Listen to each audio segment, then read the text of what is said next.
얼마 전에 광안대교를 건너면서 처음 부산에 와서 광안대교를 건넜을 때를 생각해 봤습니다. 저는 수도권에서만 부교육자 생활을 해왔기 때문에 이 부산이라고 하는 낯선 곳에 내려와서 과연 담임 목회를 잘 할 수 있을지 매우 걱정스러웠습니다.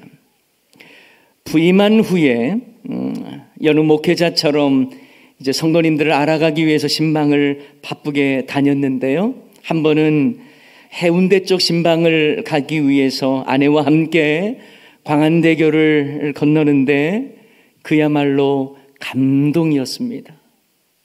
이토록 아름다운 푸른 바다를 가로지르는 이 광안대교를 건너면서 신방을 가고 있다는 생각을 해보니까 너무 벅찬 감동이 밀려오는 거예요.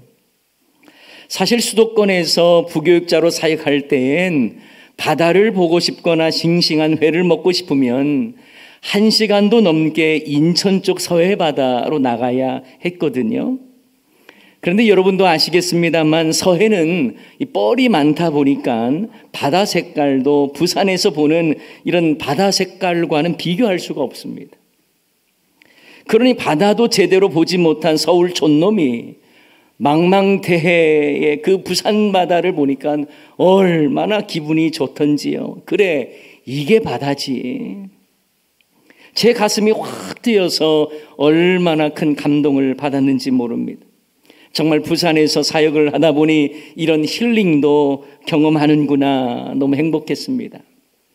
그런데 그렇게 10년이 지났고 그간 무수히 광안대교를 지나 다녔는데 처음에 감동이 없어졌습니다.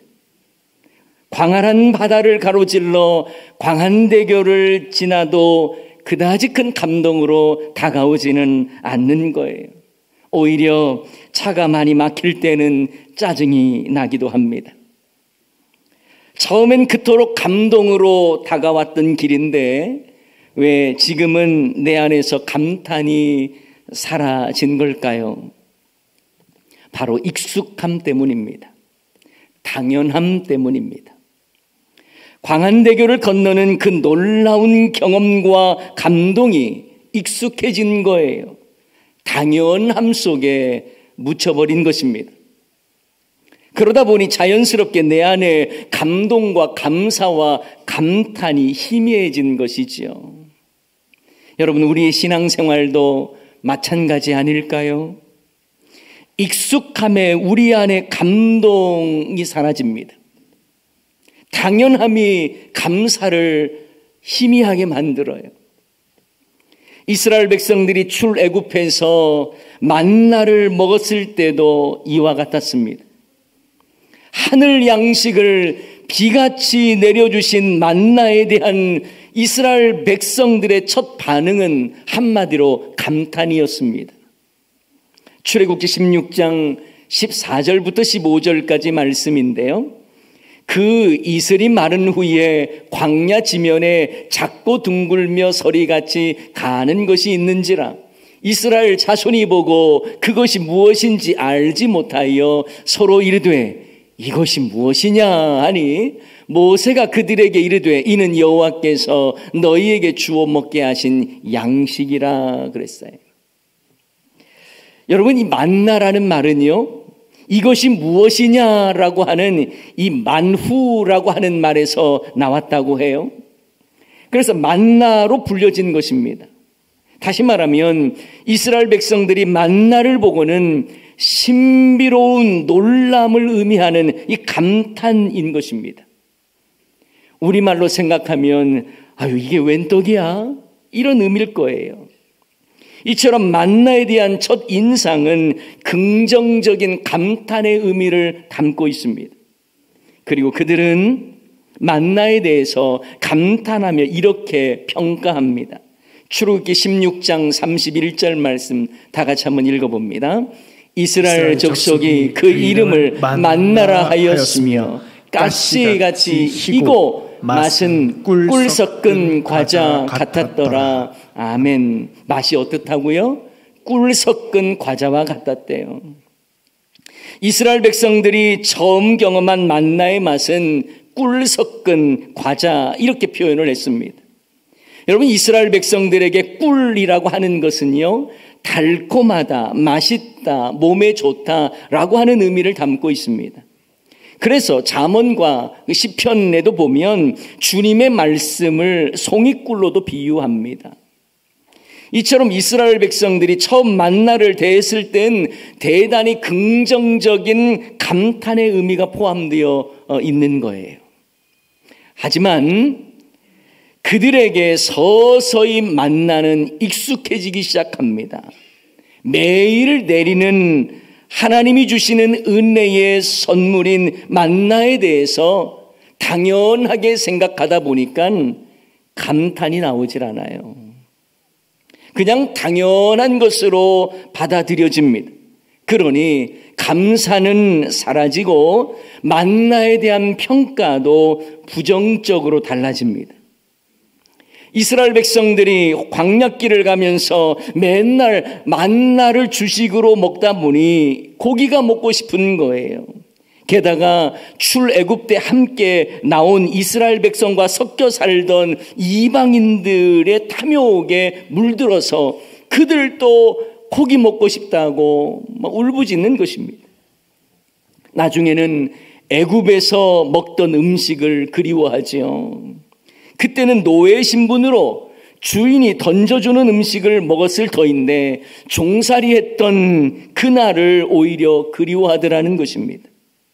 만나가 더 이상 꿀맛으로 느껴지지 않았던 것입니다. 그러니 만나에 대한 평가도 아주 박해졌어요. 감탄과 감사의 고백은 사라졌습니다. 꿀 섞은 과자 맛에서 기름 섞은 과자 맛으로 표현이 바뀌어집니다. 자, 민수기 11장 5절부터 8절까지 말씀인데요. 우리가 애굽에 있을 때에는 값없이 생선과 오이와 참외와 부추와 파와 마늘들을 먹은 것이 생각나거들. 지금 이거 불평하고 있는 것입니다. 이제는 우리의 기력이 다하여 이 만나 외에는 보이는 것이 아무것도 없도다 하니 만나는 가시와 같고 모양은 진주와 같은 것이라 백성이 두루 다니며 그것을 거두어 맷돌에 갈기도 하며 절구에 찢기도 하고 가마에 삶기도 하여 과자를 만들었으니 그 맛이 어떻게 됐어요? 기름 섞은 과자 맛 같았더라. 처음에는 달콤하다고 느꼈던, 그래서 꿀맛 나던 만나가 왜 이렇게 기름 섞은 과자 맛으로 바뀌었을까요? 만나의 맛이 달라졌을까요? 아니에요. 만나를 대하는 사람의 마음이 달라진 것입니다. 만나의 맛은 그대로이지만 사람들의 마음의 감탄과 감사가 사라진 거예요. 그저 매일 주어지는 만나를 보니까 그저 당연하다 생각하면서 감탄이 사라지고 감사도 사라지고, 그래서 마음이 변질된 것입니다. 게다가 여러분, 나중에는요, 하늘 양식인 만나를 어떻게 표현을 하냐면 하찮게 여기는 지경까지 나옵니다. 자, 민수기 21장 5절 말씀을 보면 이런 말씀이 있어요. 자, 다 같이 읽습니다. 백성이 하나님과 모세를 향하여 원망하되 어찌하여 우리를 애굽에서 인도해 내어 이 광야에서 죽게 하는가? 이곳에는 먹을 것도 없고 물도 없도다. 우리 마음이 이 하찮은 음식을 싫어하노라 하매. 만나를 보고 뭐라고 표현했습니까? 하찮은 음식이라고 말하고 있는 거예요. 하나님께서 날마다 하늘문을 열어주시고 내려주신 이 만나라고 하는 하늘 양식을 하찮은 음식으로 표현했습니다. 감사는커녕 받은 은혜를 하찮게 여긴 것입니다. 여러분, 혹시 우리에게도 이와 같은 모습은 없습니까? 하나님께서 은혜로 주신 이 선물을 처음에는 너무나 감사하고 감격했는데 나중에는 그것조차 하찮게 여기는 일은 없습니까? 받은 은혜가 너무 크고 감사한데 서서히 감사한 이유보다 그것이 그냥 당연한 이유가 돼버리는, 그래서 감사가 사라져버리는 거죠. 여러분, 아담과 하와를 한번 생각해 보세요. 하나님께서 아담의 갈빗대를 취하여 하와를 만드시고 아담에게 돕는 배필로 주셨습니다. 아담은 감탄을 쏟아냅니다. 이는 내 뼈 중에 뼈요 살 중에 살이다. 여러분, 이 고백 속에는 감사와 감탄이 담겨 있는 표현이에요. 하지만 그랬던 아담이 하나님이 금하신 선악을 알게 하는 나무의 열매를 먹고 나서 여러분 어떻게 변명을 합니까? 하나님이 주셔서 나와 함께 있게 한 이 여자, 그가 나무 열매를 내게 주므로 내가 먹었나이다. 아담에겐 하와를 향한 처음의 감탄사가 사라져버렸어요. 하나님이 주셔서 함께 있게 된 저 여자 때문에 내가 어쩔 수 없이 그 열매를 먹었다고 불평하며 책임 전가하는 거예요. 어쩌면 이런 모습은 지금 이 시대를 살아가는 갈등하는 부부에게도 많이 보이는 모습입니다. 내게 허락하신 배우자가 처음엔 너무 사랑스럽고 감사의 이유였는데 나중에는 감사는커녕 오히려 불평하며 원망하며 하찮게 여기는 그런 경우는 없습니까? 배우자를 만나 결혼할 때는 나를 사랑해줘서 고맙고 이런 사람을 만나게 해주신 하나님께 감사하며 감탄하며 살았는데 어느 순간부터 감탄은 탄식으로, 감사는 불평으로 변해버리진 않았습니까? 제가 부목사로 있었을 때에 어느 성도님의 부친상이 있어서 위로차 전라남도까지 간 적이 있었습니다. 그리고 제가 운전을 하면서 차 안에 몇몇 장로님 부부가 함께 계셨거든요. 그래서 심심하지 않게 제가 이런 질문을 했어요. 장로님들은 아내인 권사님께 사랑한다는 표현을 평소에 많이 하세요? 라고 여쭈었습니다. 그랬더니 다들 정색하면서 그렇게 간지럽게 살지 않는다고 말씀하시더라고요. 그때 어느 장로님이 사랑한다고 하면 아내가 사랑스럽게 받아줘야 할 맛도 나는데 그렇게 하지 않으니까 할 맛이 안 나서 안 한 다음에 아내 탓을 돌리는 거예요. 그래서 제가 물어봤죠. 아니, 장로님 사랑한다고 하면 권사님이 뭐라고 반응하시는데요? 그때 장로님이 아주 재미있는 말씀 하셨어요. 자기가 한 번은 사랑한다는 고백을 했더니 뭘 잘못 먹었냐고 묻더랍니다. 그래서 그 다음부터는 그런 말 안 하기로 했다는 거예요. 그러자 옆에 있던 또 다른 장로님 한 분이 자기도 예전에 아내에게 사랑한다라고 말했다가 돌아오는 답변이 너무 기분 나빠서 그 이후로는 계속 안 했다는 거예요. 한 번은 자기가 큰 맘 먹고 사랑한다고 했더니 권사님이 하는 말이 웃긴 소리 말고 사고나 치지 말라고 그렇게 말을 했다는 거예요. 그런 말을 들으니까 이제 더 이상 나는 하기 싫다 했다는 거죠. 여러분, 살면서 감탄을 잃어버리면, 감사를 잃어버리면 그때부터는 불평밖에는 없습니다. 자녀를 향한 마음도 마찬가지 아닐까요?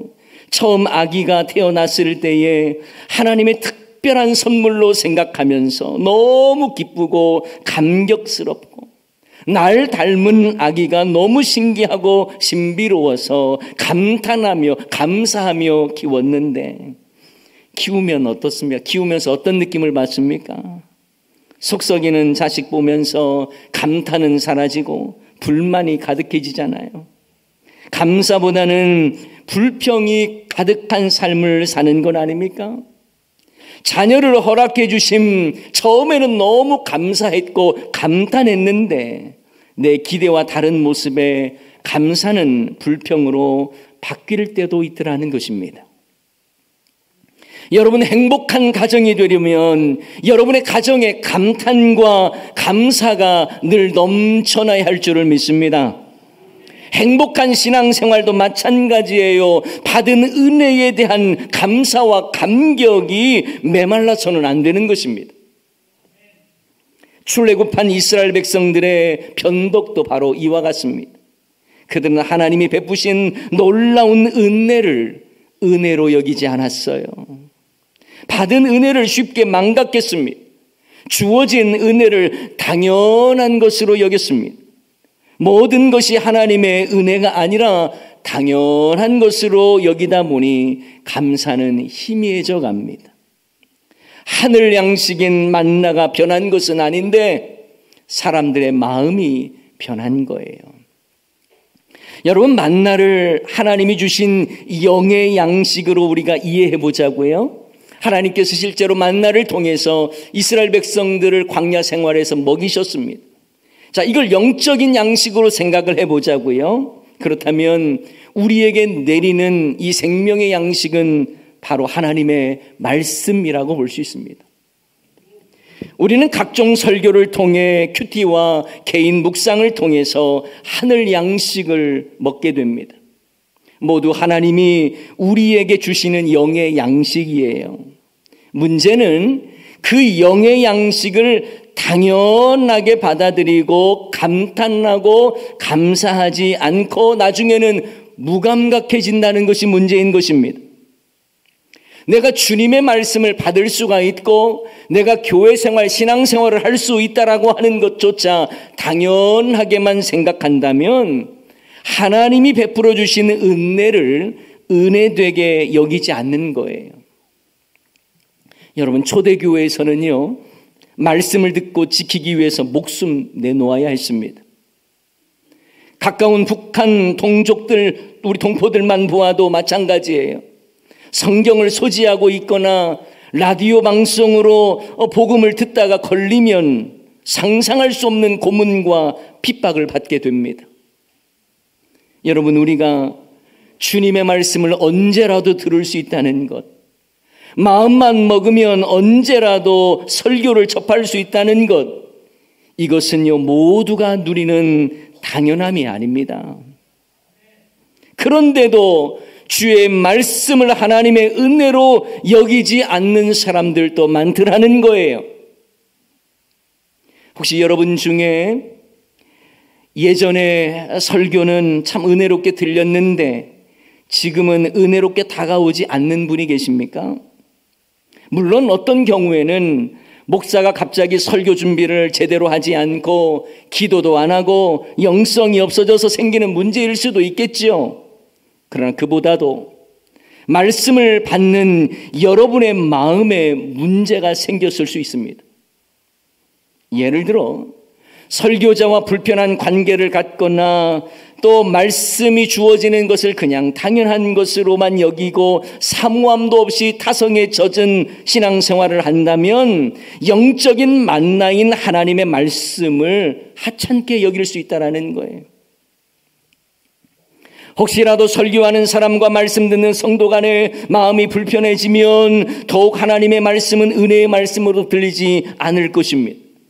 설교자가 아무리 천사의 말을 하여도 사랑이 없으면 울리는 꽹과리 소리처럼 들릴 수 있다는 것입니다. 아무리 대단한 설교자가 능력의 말씀을 전한다고 해도 그 말씀을 사랑이 아닌 증오의 마음으로 들으면 듣기 싫은 잔소리로밖에 들리지 않는 거예요.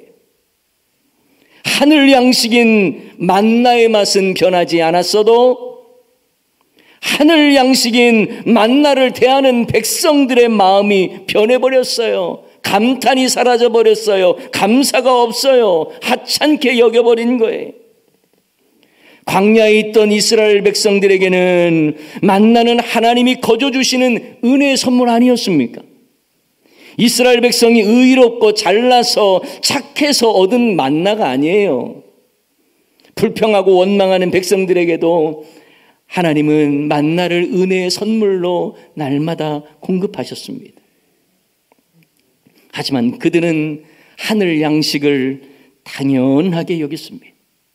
사모함도 감사도 없다 보니 하늘 양식인 만나는 꿀 섞은 만나에서 기름 섞인 과자로 바뀌어졌고 나중에는 하찮은 것으로 여기는 것입니다. 은혜의 선물인 하늘 양식을 당연하다 여기며 받는 순간 여러분에게는 감사와 감격이 사라지는 것입니다. 하늘 양식을 하나님의 은혜로 바로 알고 그 양식을 내게 주십시오. 그 양식이 아니면 내가 살아갈 수 없습니다. 주시는 그 양식 앞에 감격하며 날마다 하늘 양식으로 감사하며 살아가는 저와 여러분 되시기를 소원합니다. 오 주님 채우소서. 나의 잔을 높이 듭니다. 하늘 양식 내게 채워주소서. 넘치도록 채워주소서. 이 고백이 저와 여러분의 고백 되기를 소원합니다. 여러분 또한 만나는요, 우리를 살리는 영의 양식이면서 생명의 떡이신 예수님을 상징합니다. 예수님은 친히 자신을 생명의 떡이라고 말씀하셨습니다. 요한복음 6장에 보면 예수님은 친히 하늘로부터 내리는 생명의 떡이라고 자신을 말씀하셨습니다. 자, 요한복음 6장 31절부터 35절까지 말씀인데요.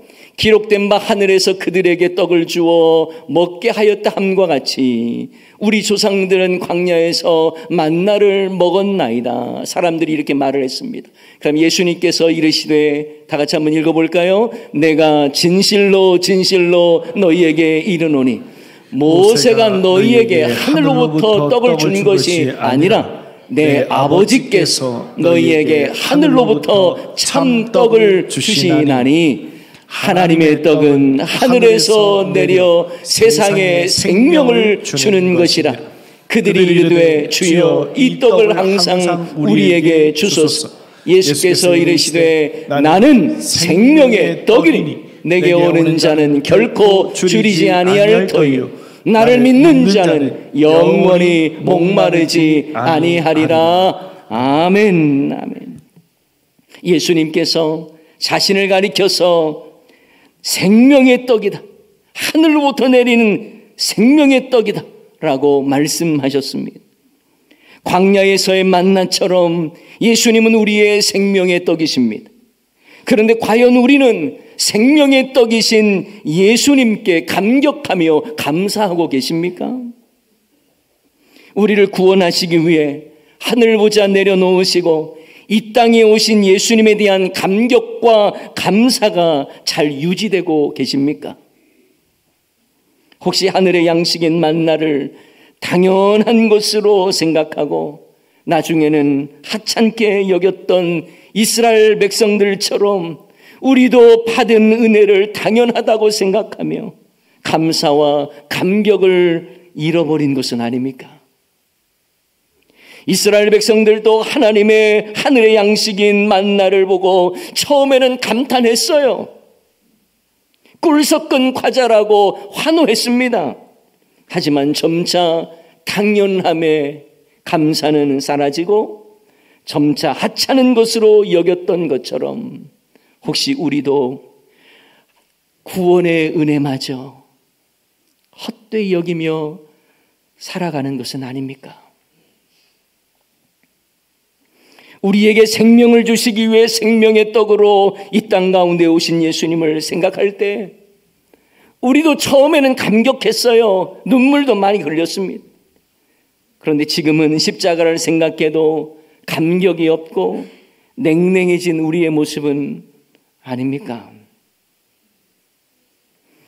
위대한 설교자로 알려진 영국의 찰스 스펄전 목사님의 이야기예요.